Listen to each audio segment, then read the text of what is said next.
So can you start off introducing yourself to visiting with us at Pop Culture Madness again? Sure. I'm Dale Stewart, and I'm the bass player for Seether. Fantastic. So how's it feel to be back out on the road with Nickelback again? It's good. It's good. We're good friends with those guys, so it's always nice to be out with people that you get along with and your buddies. But the show's been great too. A lot of people, big rooms. Bush is out as well, which is cool. We're all fans of Bush as well, so it's good. I like these big tours. We have catering every day and nice dressing rooms, and it's That's gotta be the life, right? it's kind of a cakewalk. When we're doing our own tours, it's playing about twice as long as we are now every night, and doing a good 5-6 shows a week. This is a little bit more sort of laid back for us.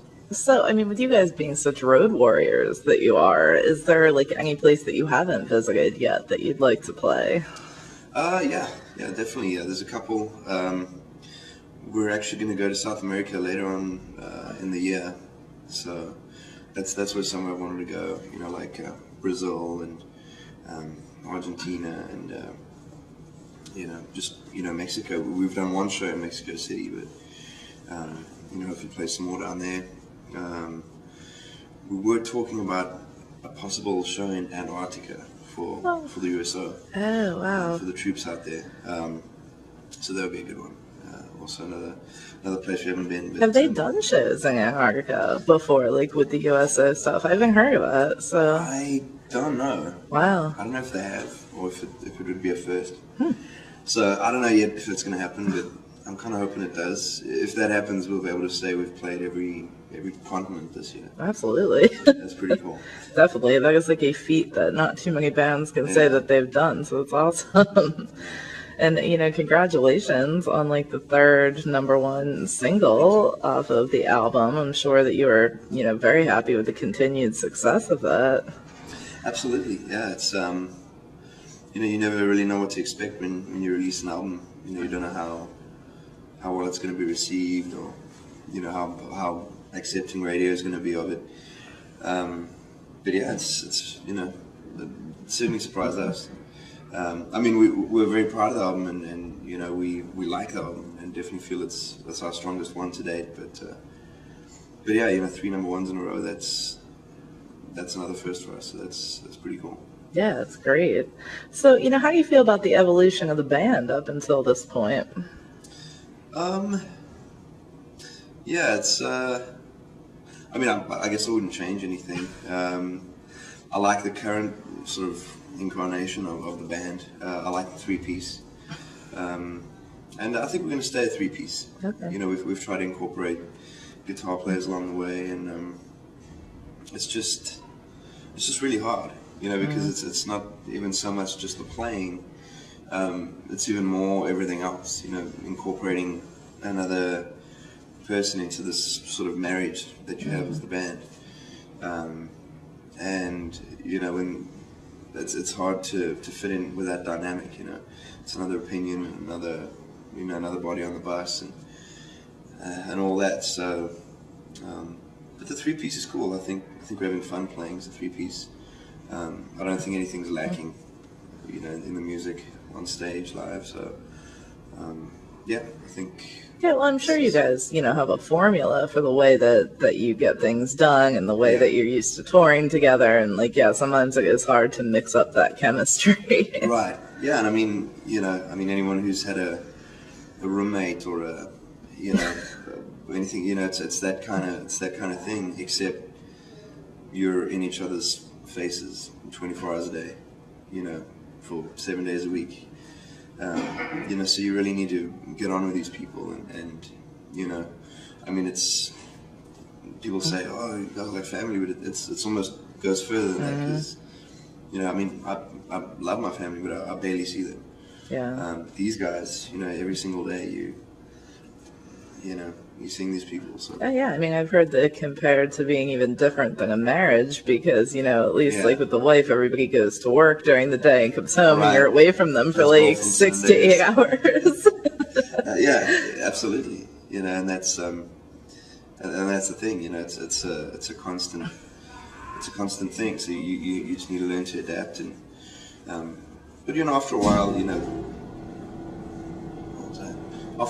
you kind of fall into your roles and you know, figure out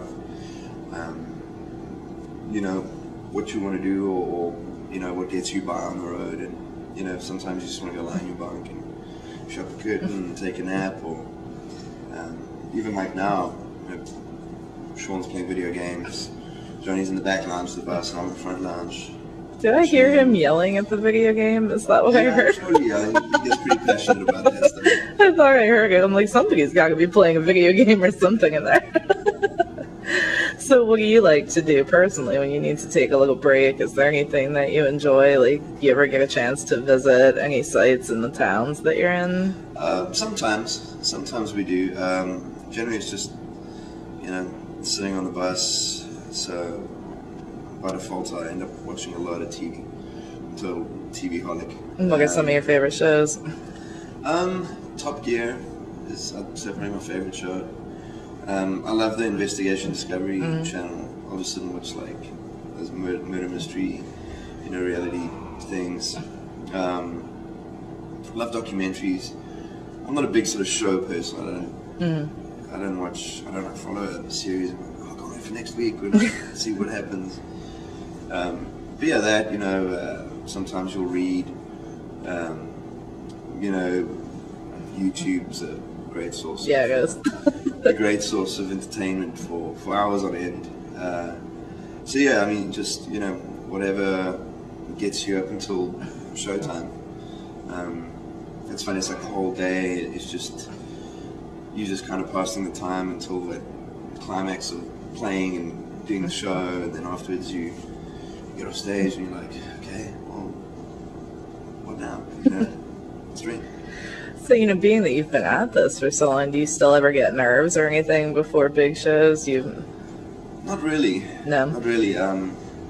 You know, we have our little, I think everyone has their own sort of little rituals before they play. I find I get, you know, sometimes I'll get kind of antsy and I'll sort of pace up and down, you know, like an hour before.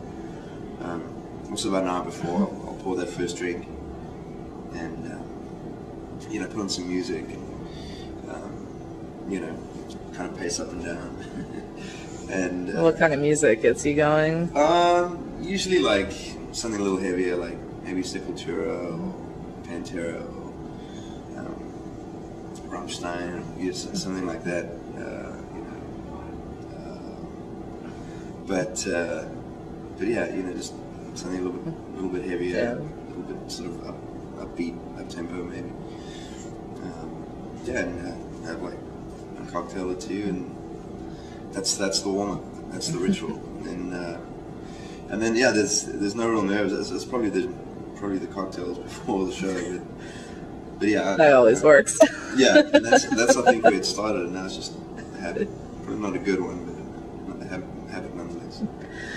So, if there was anything that you could change about the current state of the music industry, is there anything, like, if they kind of gave you a choice that you could, you know, change and make things different, what would you choose? Wow. I don't really know what I'd change. I'd like people to buy CDs again. That used to be kind of cool when that happened. But yeah, it's I don't know. You know, there's a lot of people that complain about the industry, and it has changed a lot. But you know, we just have to learn to adapt and change with it. You know, at the same time, there's people, you know, stealing a lot of music online and all that. But I think at the same time, there's probably more people that are listening to a band like us than ever before. You know, regardless of whether they downloaded a single, you know, illegally. You know, hopefully they'll come. You know, hopefully they'll come to a show in time, buy a ticket. You know, or leave with a t-shirt or something. So hopefully it kind of balances out. You know, it's hard to say at this point what the deal is, but yeah, it's definitely kind of a punch we need to roll with. You know, and we're still trying to figure that out. It's hard to say exactly where it's going to go. You know, even live sales kind of seem down. So I don't know if that's a result of just. Absolutely, it's funny. It was 2 shows within Philly within like a week. You know, it was obviously a smaller club show, but I mean, not even half capacity. Like, so, you know, it's unbelievable. I don't know if people just think, okay, well, I'll just go on YouTube and at home save my money and watch some live videos online. You know, I don't know if that's happening. It's a shame though, because it's just not the same as being in the actual arena or in the actual show. Like the energy's, and plus it's usually crappy quality from a camera phone. Yeah, and it's funny, and it might sound weird, someone like me saying it, but you know, it's probably more as it should be. You know, it seems like in the 70s and 80s and even 90s that, you know, people were just so sort of grossly overpaid for, you know, no, that makes sense. For nothing really. You know, it's like sports. It's like sportsmen. I think sportsmen are so just, you know, ridiculously overpaid. Let's hope none of them are hanging around here. Yeah, punch by hockey players. You know. Well, hockey players not so much. Yeah. But football guys and basketball guys. I mean, literally, like you're playing a game, so you're gonna make like 10 I mean, million they've a become year, very demanding about the whole thing too. It's like all these demands, and you know, I'm going to quit or I'm going to retire if I don't meet this. And like cops and teachers make peanuts, and sportsmen are just, I don't know. There's a lot fewer sportsmen obviously that make that kind of money, but it just doesn't seem right. That's just me. Well, yeah, I mean, I could agree with you. It's a job just like everything else. I mean, don't get me wrong, if I was a little taller, if I was like 3 feet taller, I'd definitely be trying to get on one of the teams. So if you weren't playing music, what do you think that you'd be doing instead? Basketball? Basketball? No. I don't know what I'd be doing. I can't do anything else. I've no sort of skills or trade or anything behind my name. Did you have any old jobs that you used to have? Yeah, I did. Actually, my dad owns a fishing tackle business in South Africa, and I worked there for years. You know, through high school, and, you know, after I got out. But then, you know, this band thing started taking off, and I was like, well, see you, Dad. And I quit. I think they were pretty worried. But yeah, I'd imagine I'd still be doing probably something like that.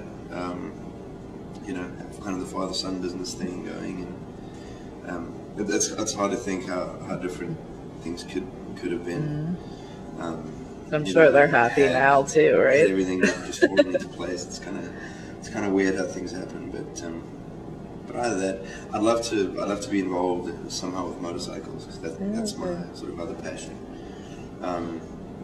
So I don't know whether that means racing,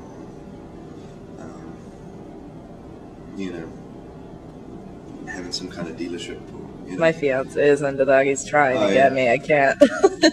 Yeah. He's like, I will get you on the back of a bike. I said, maybe.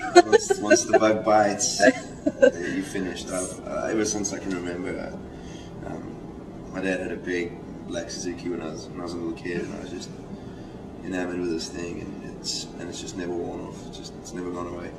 It's probably gotten worse if anything. I'm sure. So, you know, back to Seether a little bit. Are you guys working on any new material? Are you, you know, going to take time off from the road to go into the studio again? Yeah, we'll definitely take a little bit of time after this tour, or this touring cycle.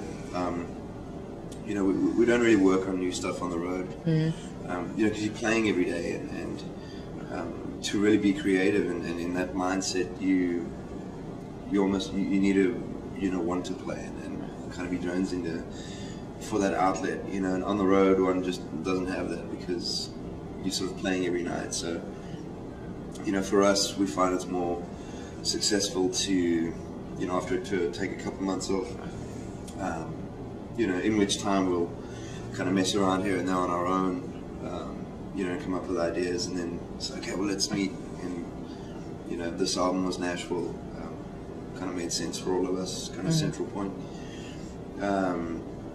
You know, and then we'll meet and start, you know, go through the ideas and start, you know, throwing out the shitty songs and keeping the ones that we like, and, you know, start working on them and refining them, and you know, start, you know, putting material together for the album. So yeah, that's probably what we'll do again this time.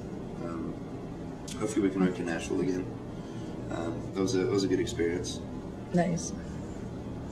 So obviously those are the plans for after this tour. Are there any festival appearances that you guys have going on after this tour or anything like that? Yeah, we're actually going to go to Europe and do a couple, you know, of the big European festivals.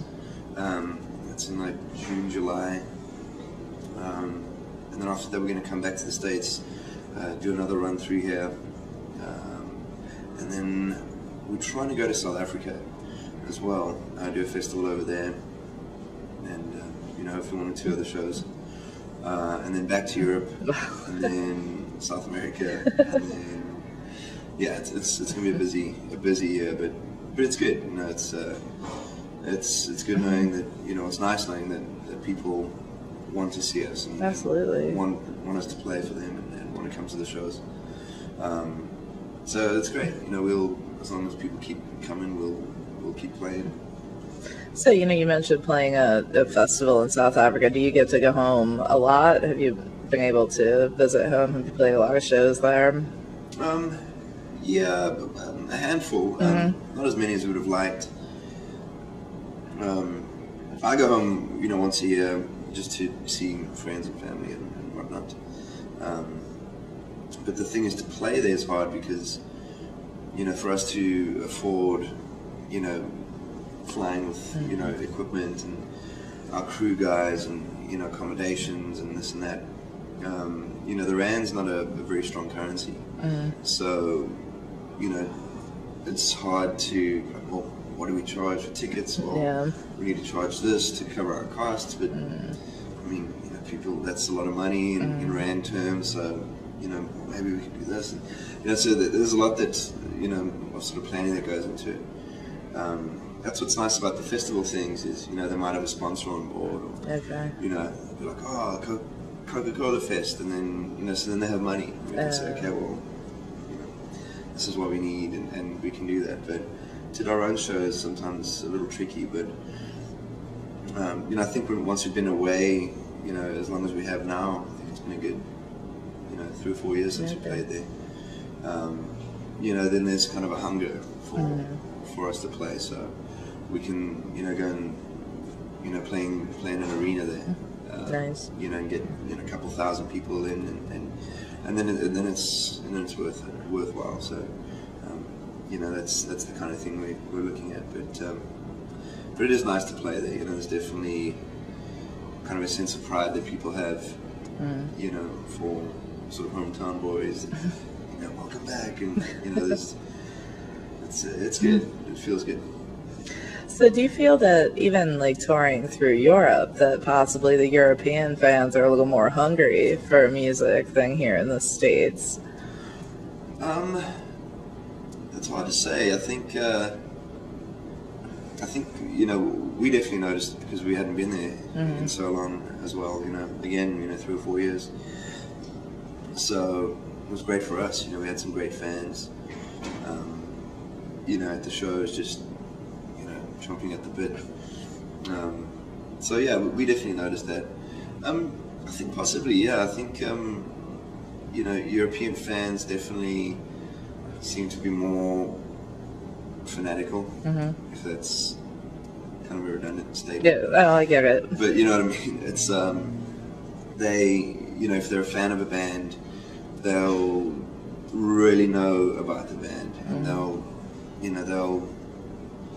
be like, oh, I'll play this song, and you're like, wow, you really are a fan, because that's such an obscure, you know, sort of song that you might never expect to hear. It doesn't seem as much sort of singles driven as it does in the States. You know, people might come to the show because they heard that song on the radio, and oh, I like that song, and then they'll come to see that, and then we'll play a couple other songs. Like, what do you got after that? It's kind of more singles driven and maybe more radio driven here. I think over there, you know, people sort of listen to albums. Yeah. You know, when they're fans. So, you know, speaking of uber fanatical fans, what has been one of your most memorable or touching fan experiences? I don't know. It's been a couple. I think when someone had us sign the inside of a prosthetic leg, that was definitely memorable. I was like, oh, really? Yeah, it's, you know, we have a lot of those. You know, I think any fan who, you know, really takes something from the music. I think some of the most touching ones are, you know, like when we do the shows for the troops and with the USO. Now, you know, you get a lot of, you know, young men and women. They'll come up and say, hey, you know, we listen to you guys, you know, in Afghanistan, and really kind of got us through, and you know, kind of help us come out the other side and all that, and that's, you know, it's incredibly moving to, you know, to hear something like that. Yeah, I think those definitely, you know, makes an impact on one. Absolutely. Well, I'm going to thank you for taking a few minutes out to speak with me. Is there any comments you'd like to share before we part ways here? Don't smoke meth. Okay. Smoke crack instead. I'm kidding. Yeah. Don't eat it. Just in case it's like taken out of context.